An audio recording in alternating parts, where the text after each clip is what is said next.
오늘은 11월 첫째 주일입니다. 오늘 함께 나눌 말씀은 이 시대라는 제목으로 함께 은혜를 나누도록 하겠습니다. 오늘 본문 말씀은 누가복음 12장 54절에서 57절 말씀입니다. 함께 천천히 한번 읽어보겠습니다. 또 무리에게 이르시되 너희가 구름이 서쪽에서 이는 것을 보면 곧 말하기를 소나기가 오리라 하나니 과연 그러하고 남풍이 부는 것을 보면 말하기를 심히 더우리라 하나니 과연 그러하니라. 예식하는 자여 너희가 천지의 기상은 분발할 줄 알면서 어찌 이 시대는 분별하지 못하느냐. 또 어찌하여 옳은 것을 스스로 판단하지 아니하느냐. 함께 기도하시겠습니다. 하나님 아버지 감사합니다. 오늘 이 시대라는 제목으로 하나님 말씀을 상고합니다. 이 시대가 과연 어떤 시대인지, 이 시대를 사는 우리는 어떻게 살아야 할지, 또 무엇을 해야 할지 마음속에 새기고 하나님의 말씀을 따라 살아갈 수 있는 그 마음을 결단하는 시간이 될 수 있도록 도와주십시오. 이 모든 말씀 우리를 사랑하시는 예수 그리스도 이름으로 감사하며 기도드렸습니다. 아멘. 예수님께서 이제 제자들에게 또 많은 사람들에게 이제 말씀하시는 그런 장면입니다. 무리가 있으니까 제자들 말고도 또 여러 사람이 있었던 거예요. 구름이 서쪽에서 이제 그 당시에 이스라엘 지형에서는 서쪽에서 구름이 일어나면은 이제 소나기가 오는 그런 구조였던 것 같아요. 그리고 남풍이 불면 이제 굉장히 더워지는 그런 날씨고요. 그러니까 그거에 대해서는 다 안다는 거죠. 그거에 대해서 안다는 것은 대비한다는 거예요. 그러니까 지금 여기서 서쪽에서 구름이 막 일어나면은 뛰어서 우리 집까지 빨리 가야지. 아니면 집에 뭐 곡식을 널어 놨으면 빨리 걷어야지. 왜? 곧 소나기가 들어닥칠 테니까요. 그리고 남풍이 부는 걸 보면은 아, 덥겠다. 오늘은 반팔 입고 나가야지. 오늘은 가능하면 밖에서 일하는 것을 덜 하고 날씨가 시원한 날 밖에서 일하는 것을 해야지. 뭐 이런 뭔가 준비하거나 대비하는 그런 것을 가질 수 있다는 얘기예요. 그러니까 사람들이 제법 똑똑하고 어떤 일에 대비할 수 있는 마음을 가지고 있다. 지식도 있고 지혜도 있다. 이런 얘기거든요. 그런데 56절에 보면은 예식하는 자요.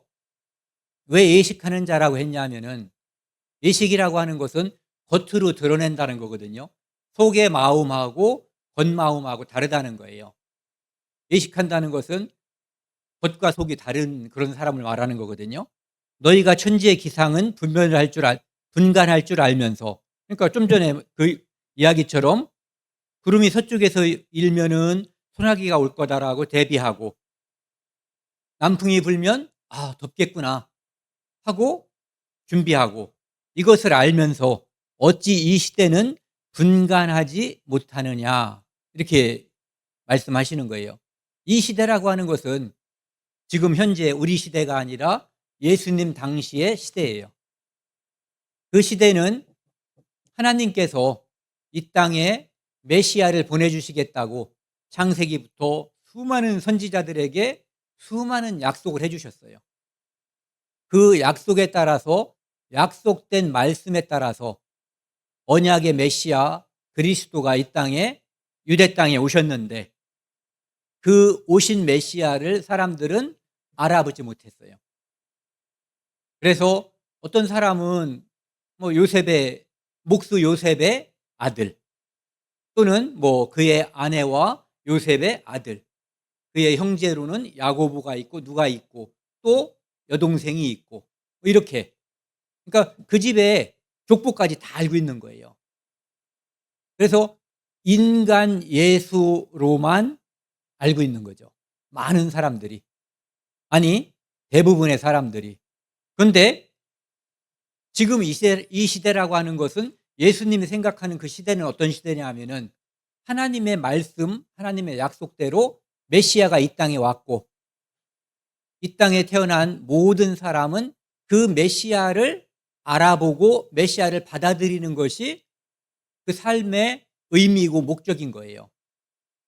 그런데 그것을 분별하지 못하면서 종교가들은 착한 척하고 살고 있고 지도자인 척하고 살고 있고 그 밑에 있는 사람들은 자기가 율법을 지켜서 다 지킬 수 없는 그 율법을 다 지킬 수 있는 것처럼 행위로 하나님 앞에 나아가려고 애쓰고 있는 장면들, 그러면서 다른 사람들 앞에서 어떤 누구를 도와주고 하나님께 드려야 할 예물을 드리고, 그런데 실제로 이 안에는 하나님이 없는 거죠.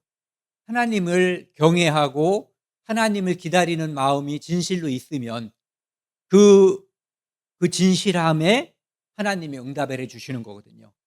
예수 그리스도를 그리스도로, 메시아로 발견하고 그분을 따를 수 있는 눈을 얻게 되는 거죠.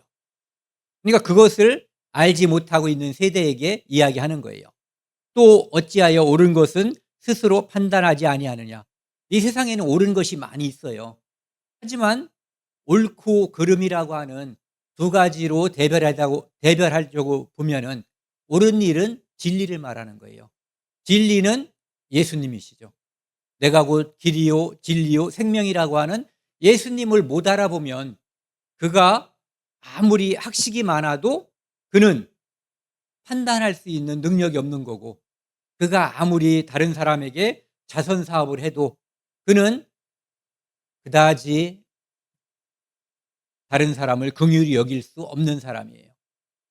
하나님께서 주신 말씀에 따라 예수 그리스도를 알고 예수 그리스도를 받아들이는, 더군다나 그렇게 많은 선지자들이 예수 그리스도를 보고 싶어 했잖아요. 그런데 그 사람들은 다 못 봤는데 이제 이 당시 살던 그 사람들은 예수 그리스도를 함께 보고 함께 식사를 하고 함께 자고 대화를 나눌 수 있는 그런 특별한 은혜를 입었지만 하나님을 믿지 않기 때문에, 경외하지 않기 때문에 예수 그리스도를 알지 못하는 그런 상황에 있었던 거예요.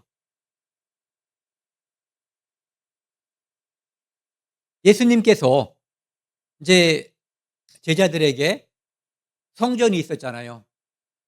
이 성전이 있었는데 그 성전을 바라보면서 예수님께서 뭐라고 말씀하셨냐면은 이 성전에 돌 하나도 남지 않고 다 무너질 거다라고 예수님이 말씀하셨어요. 성전은 하나님께서 이스라엘 민족에게, 선민 이스라엘 민족에게 주신 거예요. 뭐 하라고? 하나님을 거기서 섬기라고. 하나님 말씀을 듣고 하나님과 교제하고 그곳에서 제사를 드림으로써 제사함을 받으라고 하나님께서 주신 거거든요. 그런데 그것을 다 돌 위에 돌 하나가 남지 않고 다 무너뜨리겠다라고, 무너질 것이다라고 예수님께서 말씀하신 거예요. 왜냐하면은 성전이신 예수님께서 지금 여기에 와 계시기 때문에, 그리고 그 후에 예수님이 십자가에 죽으시고 부활하시고 성령이 오신 다음에 이 땅에 성령을 받은 하나하나의 성도가 성전으로 이 땅에 있는 거거든요. 그래서 이 땅의 성전은 더 이상 필요 없는 거예요. 그런데 유대인들은 아직도 율법을 지키고 성전에서 짐승을 잡아서 피 흘려서 제사를 드리고 하나님을 섬기려고 하니까 그것을 없애버려야지 되는 거죠. 그런데 그 말씀을 듣고 제자들이 예수님한테 질문하는 거예요. 3절 같이 읽겠습니다. 예수께서 감람산 위에 앉으셨을 때에 제자들이 조용히 와서 이르되 우리에게 이르소서 어느 때에 이런 일이 있겠사오며 또 주의 임하심과 세상 끝때는 어떤 징조가 있사오리까. 언제 이런 일? 두 가지라고 볼 수 있죠. 성전이 부서지는 일, 그 일은 언제 있을 것이고, 또 한 가지, 세상 끝에 어떤 징조가 있겠습니까? 라고 질문한 거예요. 여기서 한번 우리가 생각을 해보자고요. 정말 이 성경은 시작과 끝을 이야기하고 있어요. 성경 외에는 이것을 말하고 있고 설사 누가 이것을 말한다고 하고 그것이 진리인 책은 없어요. 성경만 창조주 하나님께서 우리에게 주신 책이기 때문에 시작과 끝을 알려준 이유가 있어요. 이 막간에 시작과 끝, 이 중간에 준비하라는 거예요. 끝을 준비하라고 시작과 끝을 알려주신 거예요. 종말이라고 하는 것은 계속된 일이나 현상의 맨 마지막이라고 사전에 나와 있는 말이에요. 유여 같은 뜻으로는 끝, 마지막, 최후. 어떤 데는 이제 말세 이렇게도 나와 있죠. 종말론. 종말이라고 하는 말과 종말론이라는 말을 기독교 신자들이 가장 많이 쓸 거예요. 그것은 성경에서 하나님께서 이 세상의 마지막을 어떻게 바라보고 계시는가, 이게 종말론이에요. 하나님이 바라보시는 마지막. 여기는 이제 뭐 종교적인 견해 이렇게 되어 있는데 하나님의 시각이 종말이라는 얘기죠.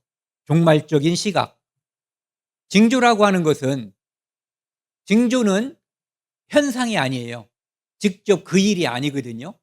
만약에 저쪽에서 누가 뚜벅뚜벅 소리가 나고 그 소리가 점점 가까워지면은 이 사람이 나를 추월한다는 얘기예요. 그렇죠? 저쪽에서 오토바이가 웽 하는 소리가 들리는데 점점 커져 오면은 내 방향으로 온다라고 하는 징조라고 볼 수 있죠. 어떤 여자가 배가 이만큼 불러왔으면 머지않아 출산하겠구나 하는 것을 우리가 징조로 알 수 있는 거예요. 특별히 양수가 터졌다면 곧 출산한다는 뜻이에요. 그것처럼 징조라고 하는 것은 어떤 일이 생길 기미, 어떤 일을 알아차릴 수 있는 눈치. 그러니까 아까 그것도 다 징조거든요. 서풍이 불면, 서쪽에 구름이 끼면 소나기가 온다. 남풍이 불면 더울 것이다. 이게 이제 어떤 징조, 기미라고 볼 수가 있는 거죠. 또 일이 되어가는 야릇한 분위기, 징조가 보인다.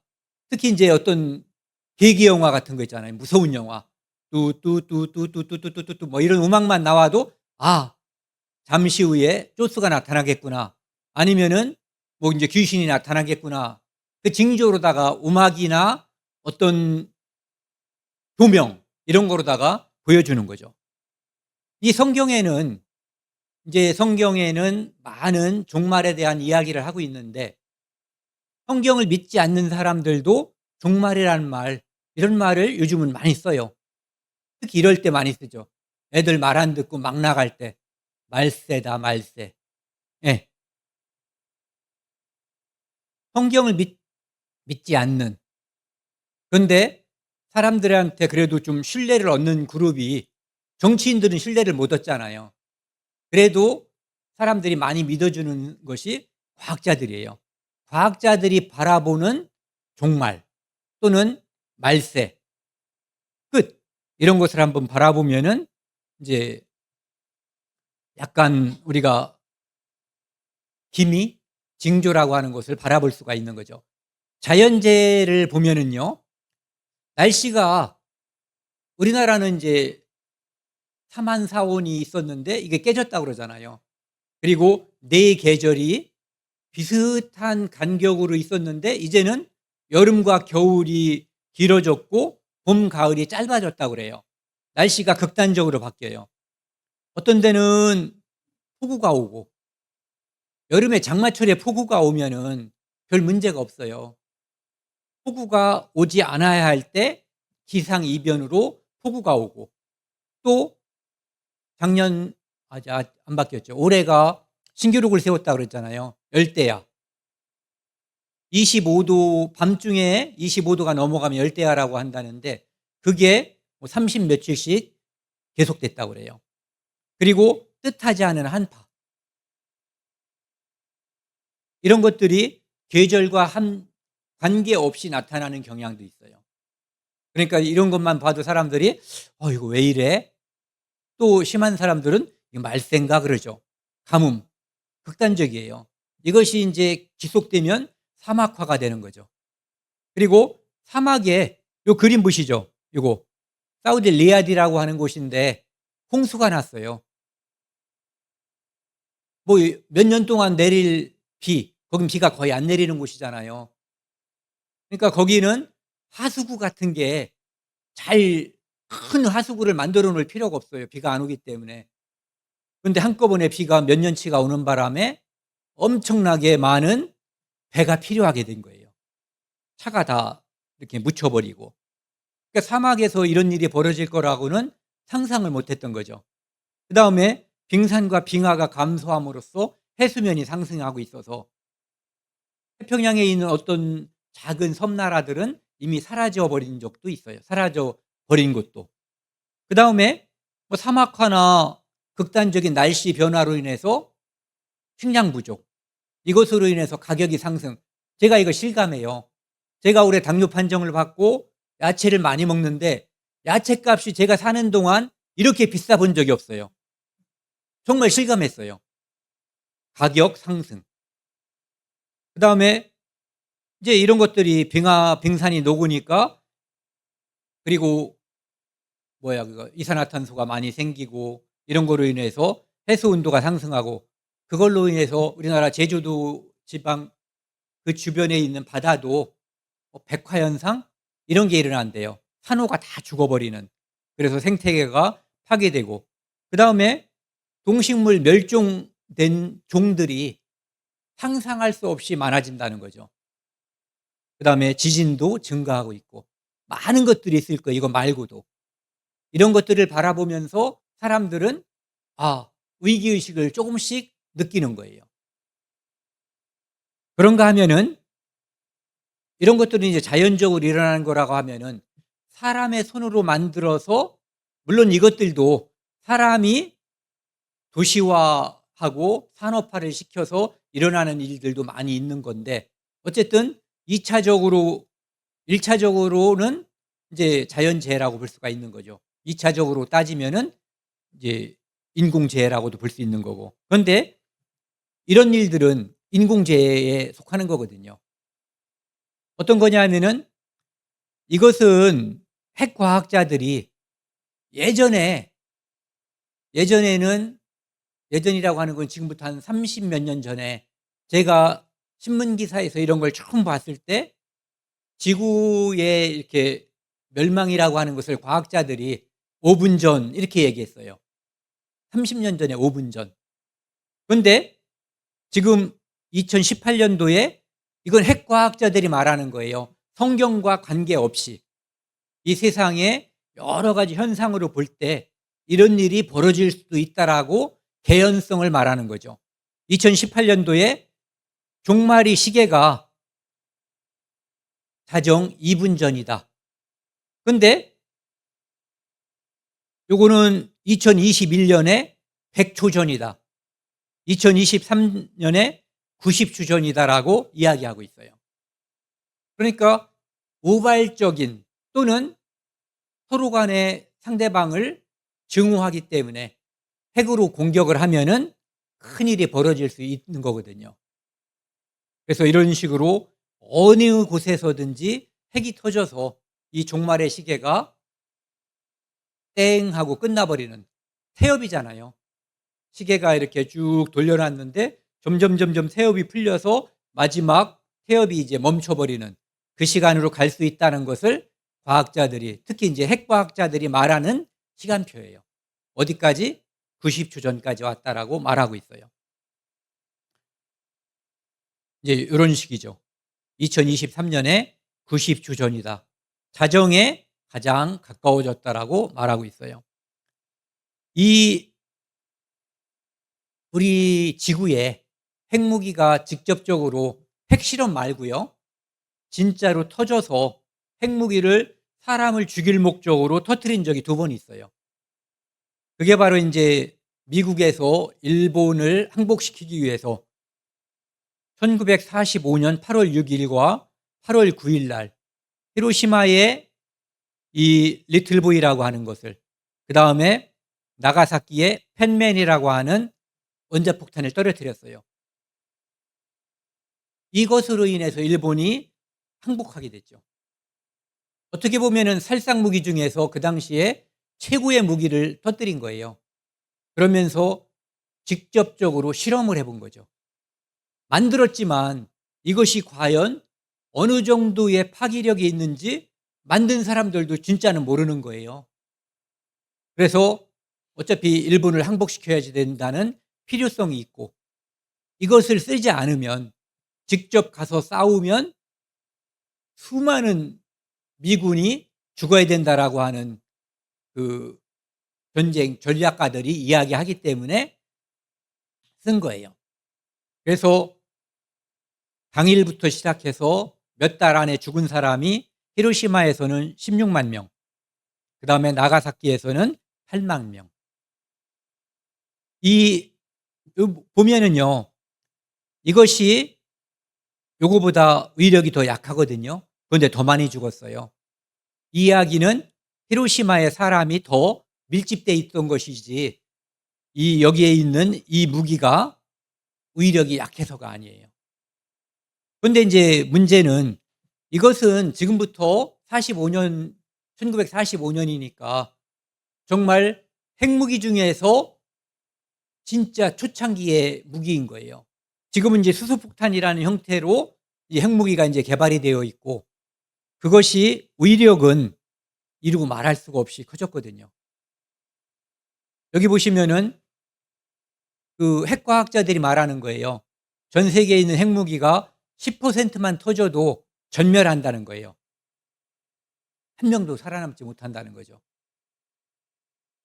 사람들은 땅속에 들어가면 또는 바닷가에 가서 살면은 살 수 있을 거라고 생각하는데, 그게 아니라 핵무기가 전폭적으로 터져버리면은요, 이 지구에 겨울이 와버린다는 거예요.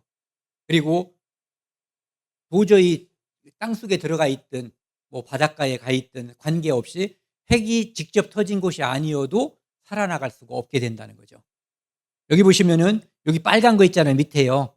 요것이 히로시마하고 나가사키에 터졌던 핵폭탄의 규모예요. 그런데 여기 있는 것은 러시아에서 짜르본바라고 하는 1961년도에 개발한 건데, 이 정도 규모예요. 이거하고 이거하고를 비교해 보면은 3,333배라고 그래요. 핵무기의 위력이 한 발 터졌을 때. 그런데 지금 1961년하고 지금하고 따지면은 60년 이상의 시간이 또 지나간 거예요. 지금 만들어진 것은 이거하고는 또 비교할 수 없는 위력을 가지고 있는 핵무기들이 지금 엄청나게 많고 많이 준비되어 있는 거예요. 요것은 1961년도에 만들어진 거예요. 오늘 만들어진 게 아니라. 요거 한 방 터지면 적어도 4억 2천만 명이 전멸할 수 있다는 거예요. 4억 2천만 명. 산술적으로 계산하면 5억 이상의 사람들이 죽는 걸로 나온대요. 근데 지금 역사상 사람들이 증오심 때문에도 핵무기를 터치해버리고 싶은 그런 마음이 있는 거예요. 지금 러시아도 자꾸 우크라이나하고 전쟁이 꼬이니까 전술 핵무기라는 거 있잖아요. 이렇게 한 번 터져서 뭐 수천만 명이 죽는 거 말고 한 도시만 이렇게 하는 거, 요 정도를 쓸 가능성을 자꾸 얘기하는 거죠. 못 쓰는 이유가 뭔지 아시죠? 쓰면 우리도 망한다는 거죠. 서로 눌러버리니까. 이 무기들이요, 이렇게 많이 있어요. 제일 많은 나라는 러시아, 6,850개를 가지고 있고요. 미국은 6,550개. 지금 이것도 줄어드는 거예요. 핵 감축 협상에 의해서 줄어드는 상태거든요. 그런데 이 무기들이 옛날 1940년대, 50년대, 60년대의 무기하고는 비교할 수 없는 엄청난 성능을, 파괴력을 가지고 있다는 거죠. 그래서 많은 나라에서 많이 가지고 있어요. 여러 번 있었대요. 실수로다가 핵전쟁이 일어날 뻔한 일이. 저쪽에서 쏜 줄 알고 얼른 쏘려고 했는데 아닌가벼 해 가지고 잠깐 멈춘 거예요. 쐈으면은 안 쏜 사람도 또 쏘게 되는 거죠. 그러면 이제 끝나는 거예요. 그리고 이렇게 자연재해나 인공재해 이런 것뿐만 아니라 우리 사람들은 나 개인의 종말이 있어요. 어렸을 때는 제가 이 나이에 이런 모습일 거라는 상상을 해본 적이 없어요. 그냥 늘 아기 같고, 저는 지금도 그런 생각이 들어요. 제가 나이 먹었다는 생각을 안 하고 어른들 이런 생각을 한단 말이에요. 내가 어른이고 할아버지라고 불릴 나이가 됐다는 생각을 별로 안 하는 거예요. 근데 사람들은 여러 가지 이유로 죽음에 다다르게 돼요. 어떤 사람은 아무 병이 걸리지 않아도 죽어요. 그게 바로 죄라고 하는 병 때문에 결국은 사람은 죽는 거예요. 사람이 왜 죽는지 아시는 분? 하나님이 정했기 때문에 죽는 거예요. 죽음을 하나님이 정하셨어요. 죽음을 하나님이 정한 이유는 뭐냐면은 인간의 죄 때문이에요. 선악과를 먹으면 반드시 죽는다라고 하나님이 말씀하셨거든요. 그래서 그것 때문에 죽는 거고, 그 문제가 해결되면 사람은 영생하는 거예요. 그리고 지금까지는 이제 그냥 사람들이 어떻게 생각하는가를 바라봤는데, 성경적인 관점, 성경에서는 종말에 대해서 어떻게 이야기하고 있는가를 한번 살펴보자고요. 디모데후서라고 하는 성경에는 말세가 되면은 자연 현상 말고요, 인간 마음이나 인간 행동이 이렇게 악해질 것이다라고 이야기하고 있어요. 말세가 되면은 고통하는 때가 온다는 거예요. 고통스럽나요? 하루하루 사는 게? 그런데 지금보다 훨씬 더 힘들 때가 와요. 지금 아까 제가 그런 말씀 드렸잖아요. 채소값이 올랐다. 그게 문제가 아니라 내 입에 들어가는 음식을 사기 위해서 지금 현재 내가 써야지 되는 돈보다 10배나 그 이상을 써야지 되는 그 시대가 이 땅에 올 수도 있어요. 사람들이 자기를 사랑하며, 자기 사랑하는 것은 좋은 거예요. 그런데 자기만 사랑하는 게 문제죠. 남을 해치고 내 이익만을 추구하는 거. 자랑하며 교만하며 비방하며 부모를 거역하며 감사하지 아니하며 거룩하지 아니하며 무정하며 원통함을 풀지 아니하며, 원통함을 풀지 않아서 무정해서 아무나 막 죽이고, 내가 화나는 일이 있으면 밖에 나가서 그 사람하고 한 번도 본 적이 없는 사람도 막 죽이는 일이 요즘 벌어지는 거예요. 모함하며 절제하지 못하며 사나우며 선한 것을 좋아하지 아니하며 배신하며, 의리, 돈 앞에 이익 앞에 의리라고 하는 것이 그냥 사라져 버리는 거예요. 조급하고 자만하며 쾌락 사랑하기를 하나님 사랑하는 것보다 더하며. 지금 우리나라 인구 문제가 심각하잖아요.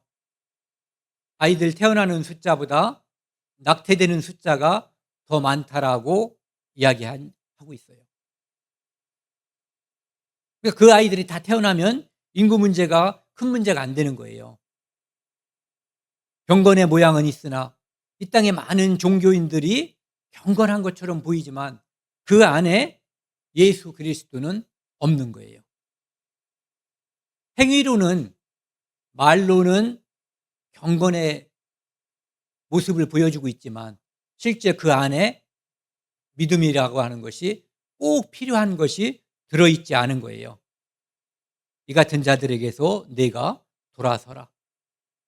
이거 구태여 설명 안 해도 지금 우리 현 세태가 이렇잖아요. 예수님 아까 좀 전에요. 예수님께서 인제 제자들이 질문한 거에 대한 대답을 하는 거예요. 두 가지 질문을 했잖아요. 하나는 언제 성전이 무너질 것인지, 또 세상 끝에는 어떤 일이 있을 것인지. 그런데 예수님께서 먼저 세상 끝의 징조에 대해서 이야기하고 있어요. 사람의 미혹을 받지 말아라. 많은 사람들이 내가 그리스도라고, 우리나라만 해도 지금 자기가 예수라고 그리스도라고 말하는 사람이 죽은 사람, 지금 있는 사람 포함해서 수십 명이었어요. 네. 나는 그리스도라여 많은 사람을 미혹하리라. 그리고 난리와 난리의 소문, 1차 대전, 2차 대전, 그 후에도 전쟁이 끊긴 적이 없었어요. 지금도 적어도 두 나라에서, 아니 두 나라가 아니네요. 우크라이나 러시아 전쟁이 있고, 그다음에 저쪽 밑에서는 하마스하고 이스라엘, 또 헤즈볼라하고 이스라엘, 그다음에 이란하고 이스라엘 전쟁이 지금도 벌어지고 있어요. 그런데 너희는 두려워하지 말라는 거예요. 그 전쟁이 있지만 그 전쟁이 끝은 아니라는 거예요. 이따 이것은 다시 말씀드릴게요. 무슨 뜻이냐 하면은 이 전쟁이 끝나는 전쟁이 아니라 그 전쟁이 어떤 사람에 의해서 평화 시대가 오는 거예요.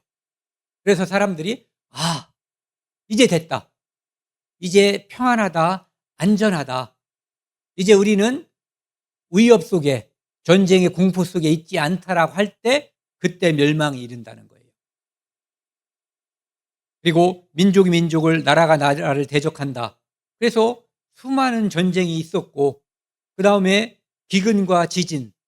우리나라는 지금 기근이 별로 없지만은 실제로 지구 인구의 3분의 1 정도가 지금도 굶주림에 시달려요. 지진은 엄청나게 지금 많이, 옛날에 비해서 지진이 이런 식으로 증가하고 있어요. 8절, 9절은 같이 읽겠습니다. 이 모든 것은 재난의 시작이라. 그때 사람들이 너희를 환난에 넘겨주겠으며 너희를 죽이리니 너희가 내 이름 때문에 모든 민족에게 미움을 받으리라. 이 재난 때, 여기서 너희는 유대인들을 말하는 거예요. 이것을 어떤 사람들이 교회, 성도라고 생각하는데 그게 아니에요. 이것은 유대인들이고, 유대인들을 사람들이 미워하고 내줘서 전 세계적으로 유대인들을 학살하고 미워하는 일이 벌어져서 극에 이른 사건이 1939년부터 1945년까지 있었던 유대인 학살, 홀로코스트 사건이에요. 유대인들을 히틀러가 종족을 없애버리기 위해서 600만 명을 죽인 일이 벌어졌어요. 그리고 예수님께서 또 말씀하신 게 뭐냐면은, 아까 그 질문에 대한 대답으로요, 무화과나무의 비유를 배우라는 거예요. 무화과나무는 이스라엘을 상징하는 나무 중에 하나예요. 포도나무, 무화과나무, 감람나무, 올리브라고 하는요. 그런데 이 무화과나무는, 이 청주 지방에는 무화과나무가 별로 없어요. 그런데 저쪽 해남하고 무안 저 밑에는 우리 이쪽에 배나 사과 과수원이 있는 것처럼 과수원 전체에 무화과나무를 심어서 무화과 과수원을 이렇게 운영하고 그러더라고요. 그런데 이것은 여름이 되면 잎사귀가 나고 좀 늦게 나요. 그런데 금방 또 열매가 맺혀가지고 초여름 지나서 여름에 끝날 때쯤 되면 열매가 맺히고, 초가을쯤 되면은 이미 먹을 수가 있고, 늦여름부터 열매를 먹을 수가 있어요. 여기 보시면은 가지가 연하여지고 잎사귀를 내면 여름에 가까운 줄 알라. 즉 이 얘기는 무슨 얘기냐면은, 무화과나무가 잎사귀를 내면은 여름이 가까워진 줄 알라. 즉 열매가 금방 익고 먹을 때가 된다는 얘기를 말하는 거예요.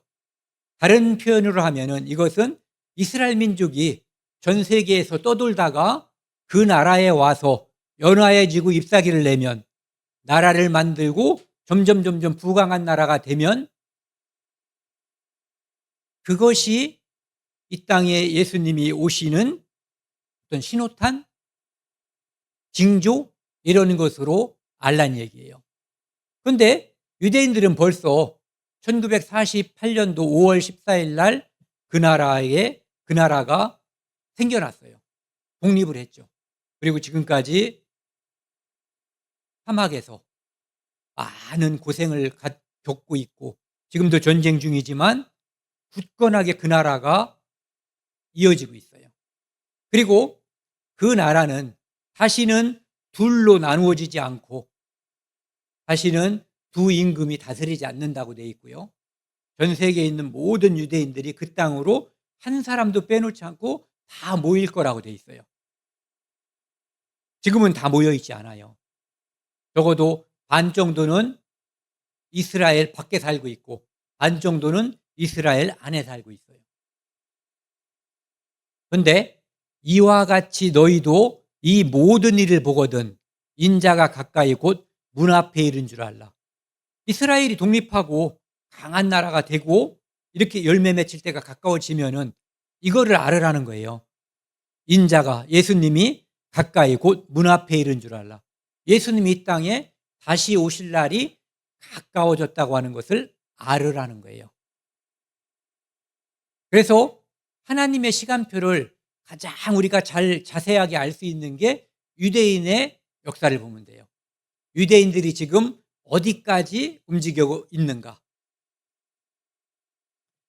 5월 14일 날 1948년도에 이스라엘은 독립을 선언했어요.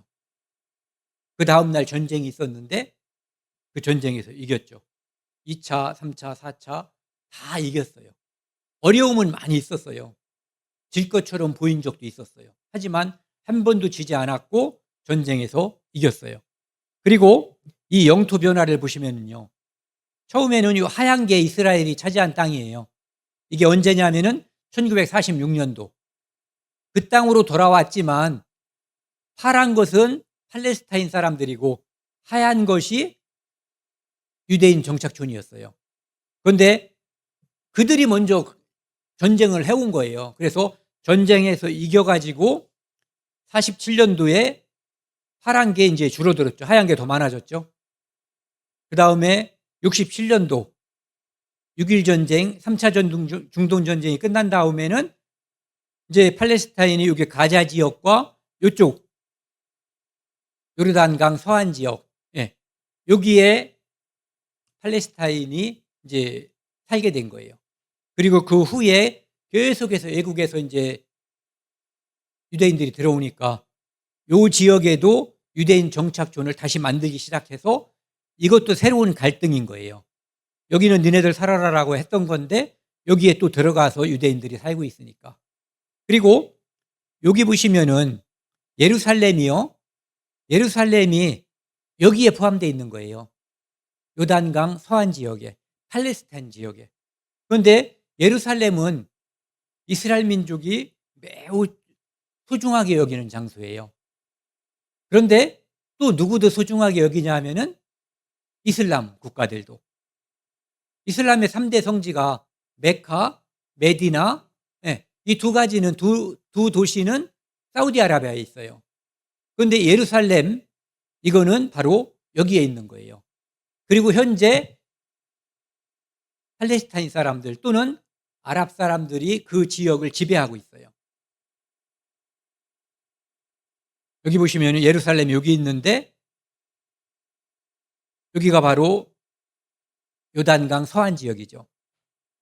이 지역을 이제 유대인들은 호시탐탐 노리고 있었고 전쟁을 통해서 6.1 전쟁 때 좀 전에 말씀드렸던 3차 중동전 때 여기를 차지하게 된 거예요. 그래서 예루살렘은 지금 유대인도 살고 있고 이슬람도 살고 있고 온갖 사람들이 살고 있는 국제도시예요.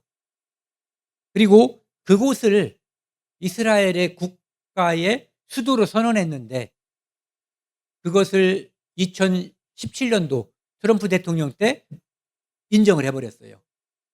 그 다음에 2018년도에는 호주가 인정을 하고. 그런데 국제법상으로는 아직 수도가 아니에요. 자국법의 이스라엘 법에서는 수도로 인정을 하고 있는 거고.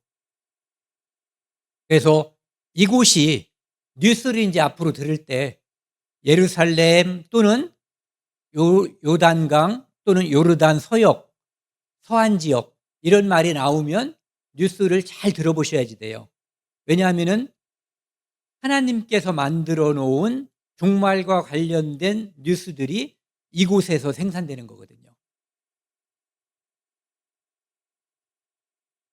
이스라엘도 아까도 보여드렸지만 핵무기를 적어도 80기 정도 가지고 있다고 그래요. 그래서 사람이 만들어 놓은 위험, 그리고 이스라엘을 쳐다보면은 하나님의 시간표가 어디까지 가고 있는지, 어디까지 왔는지, 앞으로 무엇이 남아 있는지를 눈치챌 수 있다는 거죠. 기미가 보인다는 거예요. 또 한 가지요. 성경에서 말하는 마지막 때가 오기 전에 이루어질 일. 천국 복음이 온 땅에 퍼질 거라는 거예요.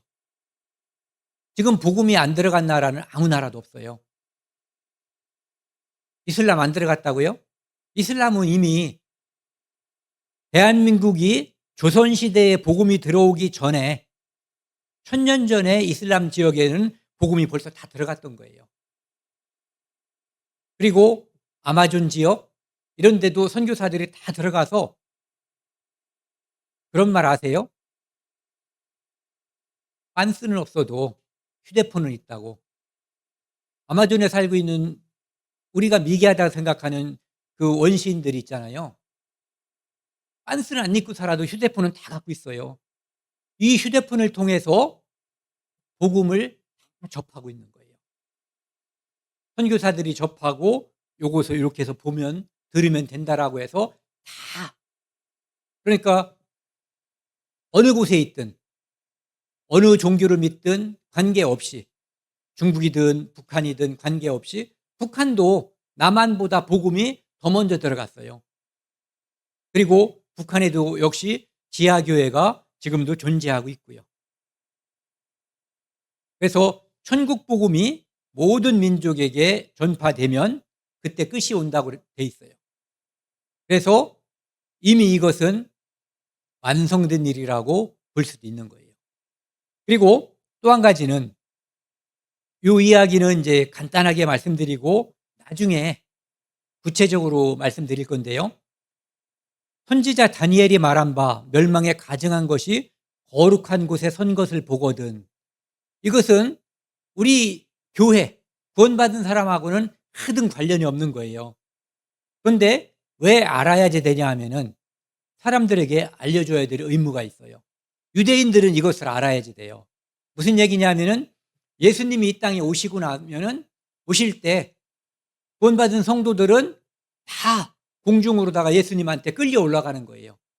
그리고 이 땅에는 지옥에 준하는 엄청난 환란 시대가 와요. 이 환란 시대를 성경에서는 야곱의 고난의 때라고 말하는 거예요. 그것이 7년 동안 이어져요.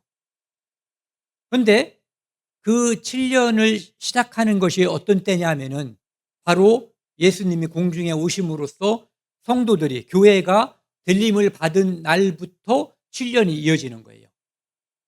그때쯤 이 땅에 지금 보면은요, 각국의 지도자들이 뭐 저런 것들이 지도자인가 싶을 정도의 사람들이 지도자가 돼요. 뭐 한국도 그렇고 일본도 그렇고 미국도 그렇고 약점이 많고 훌륭하지 않은 지도자들이 지도자가 된단 말이에요. 그런데 우리가 영화를 보면 슈퍼맨 같은 거 멋있잖아요. 사람들이 막 박수치고 열광하거든요. 그것처럼 이 세상을 정말 저분한테 맡겨서 통치했으면 좋겠다라고 하는 그런 멋진 통치자가 나타날 때가 와요. 그것이 우리 교회가 그것을 볼지 아니면 우리가 사라지고 나서 등장할지 모르지만 어쨌든 그런 인물이 등장하는데 그가 무엇을 하냐면은 7년 동안 시한부 조약을 맺는 거예요.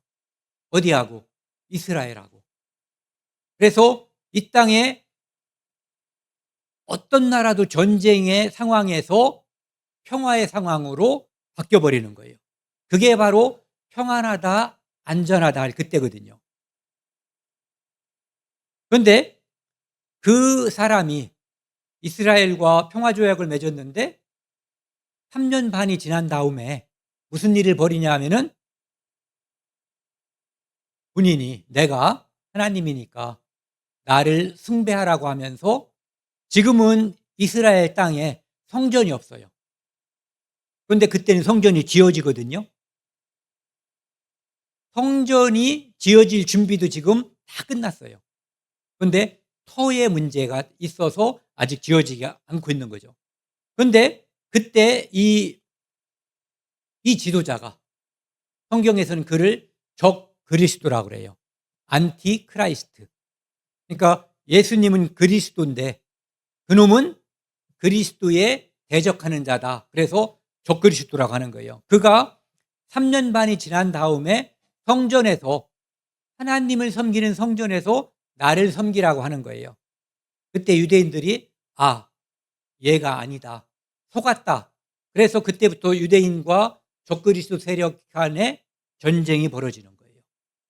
그때가 이 7년 환란 중에서 가장 극심한 환란이 이때 벌어지고 유대인들은 지옥에 준하는 상황에서 학살을 당하게 돼요.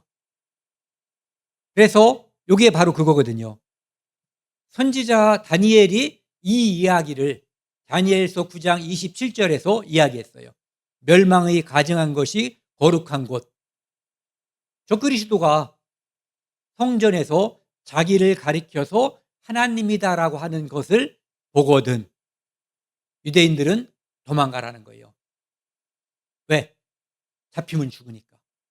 그러니까 우리 구원받은 성도들은 이때 여기에 살고 있지 않아요. 공중에 있어요.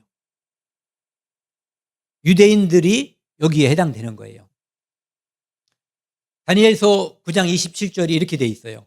그가 적그리스도가 장차 많은 사람들과 더불어 한 이래 동안에 7년 동안의 언약을 굳게 맺고 사람이 맺는 언약이 아무리 굳게 맺어도 그렇게 굳게 맺어지는 경우가 별로 없어요. 그 이래의 절반에 3년 반이 지나면 제사와 예물을 금지할 것이며 유대인들이 하나님께 드리는 제사와 예물을 하지마. 나한테 드려. 나를 섬겨라고 하는 거예요. 그래서 유대인들하고의 전쟁이 그때 시작되는 거예요. 우리는 이 장면을 보지 않아요. 그런데 이 땅에 남아있게 되는 사람들한테는 이것을 말해줘야지 돼요. 유대인들은 알고 있는 거고요, 이미. 왜? 다니엘서의 기록이 되어 있기 때문에.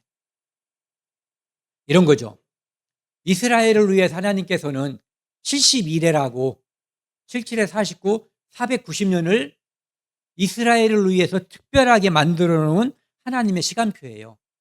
그런데 그 시간표가 7 더하기 62 이때 예수님이 이 땅에 태어나서 십자가에 못 박힐 때까지 69 곱하기 7년 483년이 지나가는 거예요. 언제부터? 이때부터. 그러니까 예수님이 유대인들이 정말 하나님의 말씀에 신경을 많이 쓰고 있으면은 예수님이 언제쯤 태어나고 언제쯤 십자가에서 죽으실 거다라고 하는 것을 모를 수가 없게 되어 있는 거예요. 그리고 나서 이렇게 예수님이 십자가에서 돌아가시고 부활하시고 성령이 온 다음에 이 땅에는 교회 시대가 오는 거예요. 지금이 우리가 교회 시대예요. 이때는 유대인들이 거의 구원받지 못하는 시대예요. 우리가 유대인이 아닌 이방인들이 구원받는 시대죠. 그런데 이 시대가 끝나는 때가 종말이라는 거예요. 그래서 이 시대가 끝날 수 있는 끝나간다라고 하는 징조들이 많이 보인다라고 하는 것을 말씀드렸던 거예요. 이 시대는 얼만큼 지속될지 몰라요. 지금 2000년 정도 지속된 거죠. 그런데 나중에 이 7년 동안이 아까 말씀드린 유대인들에게 하나님께서 그들을 구원하는 시기인데, 구원하기 전에 혹독한 풀무불 같은 그 상황에다가 유대인들을 집어넣고, 그때 항복하고 하나님을 믿는 그 사람들이 구원을 받는 거예요. 적어도 유대인 중에 3분의 2는 죽어버려요. 3분의 1 정도가 구원을 받는 그 일이 이때 벌어지는데, 3년 반, 3년 반을 7년 나눈 이유가 아까 말씀드린 그 적그리스도가 나타나는 시기가, 아니, 그 약속을 깨버리고 자기를 하나님이라고 하는 시기가 요 3년 반 후예요. 그래서 그때를 예레미야 30장에서는 야곱의 환난의 때라고 하는 거예요. 그래서 7년 남아있는 이 기간은 우리 때문에 남아있는 기간이 아니에요. 교회 때문에 남아있는 기간이 아니라 유대인 때문에 남아있는 기간이에요. 한 일회가 남아있어요. 그것이 7년 환난과 딱 겹치는 거예요. 유대인들은 그런데 왜 그것을 그렇게 잘 간파하지 못했냐 하면은, 여기 보시면은요, 구약의 많은 예언자들이 성경에 기록을 해놨어요. 무엇을 기록했냐면은 예수님이 이 땅에 오시는 거, 초림, 두 번째 오시는 거, 재림, 그 다음에 천년왕국, 영원한 천국에 대해서. 그런데 이 사람들은 어떻게 기록을 했냐면은 여기서 바라본 거예요. 그러니까 산봉우리가 여기 있고 여기 있고 여기 있으니까 이런 식으로 하나, 둘, 세 개가 있으면 여기서 바라보면은 하나처럼 보이는 거예요. 그러니까 그 시대 구분을 하기가 어려웠던 거죠. 그런데 이것을 돌려서 이렇게 바라보면은, 이 그림처럼 바라보면, 아, 여기에 골짜기가 교회 시대가 있구나, 여기는 천년왕국 시대가 있구나 하는 것을 우리는 성경을 통해서 이방인들은 알 수가 있는 거죠. 교회들은. 그래서 우리가 구약 성경을 읽으면은 초림과 재림, 천년왕국이 다 섞여 있어 버려요. 그래서 교회 시대에 살고 있는 우리가 아니면 그것을 구분하기가 어렵게 되어 있는 구조인 거죠. 그 다음에 데살로니가 후서에는 이런 말씀이 있어요. 예수님이 이제 이 땅에 오실 때에 대해서 이제 이야기하고 있는 건데, 마음이 쉽게 흔들리지 말라는 거예요. 왜? 많은 사람들이 속이거든요. 내가 예수다라고. 한국에만도 그렇게 많으니 전 세계적으로 얼마나 많았겠어요. 그러니까 미혹되지 말라. 저 불법의 사람 곧 멸망의 아들이 나타나기 전에는 그날이 이르지 아니하리니. 적그리스도가 나타나서 이 땅에 평화를 준다고 약속하는 그 일이 이를 때까지는 그 일은, 멸망은 이루어지지 않는다는 거예요. 그래서 그는 대적하는 자라 신이라고 불리는 모든 것과 숭배함을 받는 것에 대항하여 이 땅에 있는 모든 종교를 통합하고 그것을 통합해서 자기 다리 밑에다 놓고 나를 섬기라고 하는 자가 적그리스도가 등장하는 거예요. 그리고 그 위에 자기를 높이고, 빨간 글씨 같이 읽겠습니다. 하나님의 성전에 앉아 자기를 하나님이라고 내세우느니라. 이 일은 아까 말씀드린 3년 반 후에, 그러니까 우리는 이 일을 겪지 않아요. 하지만 알면은 사람들에게 이야기를 해줄 수가 있어요. 성전이 필요한 이유가, 이 성전은 지금까지 이 세 번의 성전이 있었거든요. 솔로몬의 성전, 이것은 처음에 지어진 성전이에요. 그런데 이 성전을 예수님이 오시기 전에 586년에 느부갓네살 왕, 바벨론 왕이 와서 다 때려 부셔버렸어요. 그리고 나서 스룹바벨 성전이라는 걸 지었는데, 나중에 이 성전을 개축해가지고 헤롯 성전이라고 불렀던 거예요. 그러니까 이것은 사실은 하나예요. 그런데 지금 이 땅에는 성전이 있어요, 없어요? 건물로서 성전은 없어요. 왜? AD 70년에 타이터스 디도 장군이 와서 아까 말씀드린 것처럼 돌 위에 돌 하나도 남기지 않고 싹 쓸어버렸거든요. 그런데 적그리스도가 이 땅에 나타날 때는 성전에서 자기를 하나님이라고 하잖아요. 그때는 성전이 필요한 거예요. 그래서 지금 이스라엘 민족들은 성전을 지을 터만 확보되면은 지을 수 있는 만반의 준비를 다 갖추고 있어요. 바로 이 자리, 여기가 성전산이라고 하는 건데 여기에다가 성전을 세워야 되는데 이슬람 사원이 있는 거예요. 이걸 때려부시고 성전을 지으면 그야말로 이슬람 인구가 지금 얼만큼인지 아세요? 수억 인구가 갑자기 벌떼처럼 얘들은 목숨 걸고 싸우는 거예요. 그래서 적그리스도가 나중에 그 7년 동안의 평화조약을 맺을 때 이것이 아마 포함될 가능성이 큰 거예요. 이것을 어떻게 처리할 것인지, 이 자리가 아닌가벼 하고 옆에다 지을 것인지, 아니면 다른 이유로 이것을 부서진 상태에서 협상을 할 것인지, 아니면 정말로 옛날에 솔로몬 성전이 있었던 자리가 여기가 아닌 옆이라고 하는 분명한 고증이 나올 것인지 알 수는 없어요. 그런데 분명한 것은 성전이 지어질 것이고 현재까지 유대인들은 이 자리라고 주장하는 거예요. 그러니까 이것도 중동의 불화 중에 큰 것 중에 하나죠. 예수님이 돌아가시고 부활해서 승천하시고요. 이 땅에 성령이 오셔서 교회 시대가 이루어진 거예요. 이 빨간 글씨 교회 시대거든요. 그런데 교회 시대가 끝날 때가 가까워졌다는 것을 오늘 제가 말씀드린 거예요.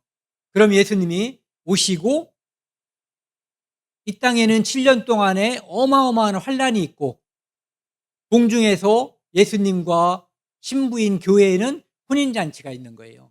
그게 7년이에요. 그리고 그 잔치가 끝나면 신랑이 신부를 공개하는 시간이 바로 천년왕국에 들어가는 그때 지상재림이 보여지는 거예요. 그러니까 지상재림은 우리랑은 상관없는 거지만 파악하기가 더 쉬워요. 왜냐하면 이 땅의 성도들이 싹 사라져버리고 대략 7년 후에 이 땅에 내려올 것이기 때문에 그때는 유대인들은 감람산 근처에서 텐트 치고 기다리면 돼요. 왜냐하면 그곳으로 예수님이 내려올 거기 때문에. 이건 분명한 거예요. 노아 홍수 때도 사람들이 홍수가 쏟아질 때까지 아무도 믿지 않고 아무도 인정하지 않았어요. 그런데 홍수가 나서 이 땅의 사람들을 다 죽일 때까지 몰랐다는 거예요. 그런데 예수님이 이 땅에 올 때도 사람들이 그런다는 얘기예요. 어제와 똑같이 산다는 거죠.